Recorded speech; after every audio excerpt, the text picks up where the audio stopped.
Come on. These relationships that you think are so awesome, and you know why? And I'll fill you in a little. I'll fill you in, especially the teenagers in the audience and the young people in the audience who kind of just recently kind of shot an email and somebody emailed them back, and a little Facebook thing happened, and a little wink and a little there in the playground, even though it's a separate school. But in recess, you saw each other like like a little bit of that happened. Let me just fill you in a little.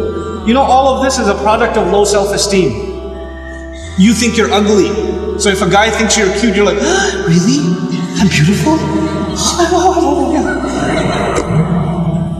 You have low self-esteem. You think nobody's going to like you, nobody's going to want to marry you, and all of that stuff. And on the other hand, the guy, we don't have good friendships and good relationships, and we're looking for something. And most of the guys, I don't have to tell you what's going on in your head. You and I have ijma' on this issue. The things that go on in our head. There's no reason for me to explain all of that to you.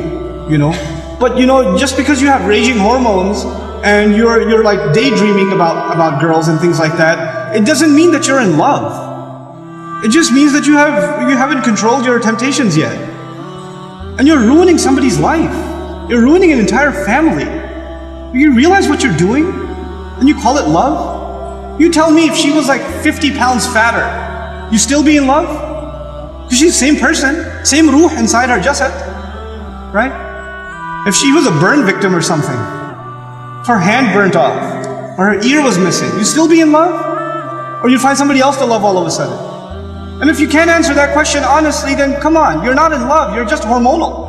That's all you are, This is what we've done to relationships that are supposed to be beautiful. Marriage is supposed to be a beautiful relationship.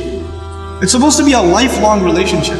But because you're watching all of these models on TV and stupid women that are just throwing themselves at men and all this stuff, and you've developed this delusional concept of what it means to have love in your life. Delusional concept. Our deen came to free the world from this nonsense. To free it, because we have a more mature understanding of what it means to have love in your life. To have. I'm not saying you shouldn't marry someone you like. You should. You should be attracted to your future spouse. All of those things are fine, but there's a decency that you have to exhibit before then. And if you're okay with talking to a girl like that, you should be okay with somebody talking to your sister. You're okay with that too? Not if you have any ounce of decency left inside you. If you do, then this is how we have to end these things. And if you've been in that kind of relationship, or you're in one of those relationships right now, nobody knows. Only Allah knows, and you know. Don't raise your hand, please. Right?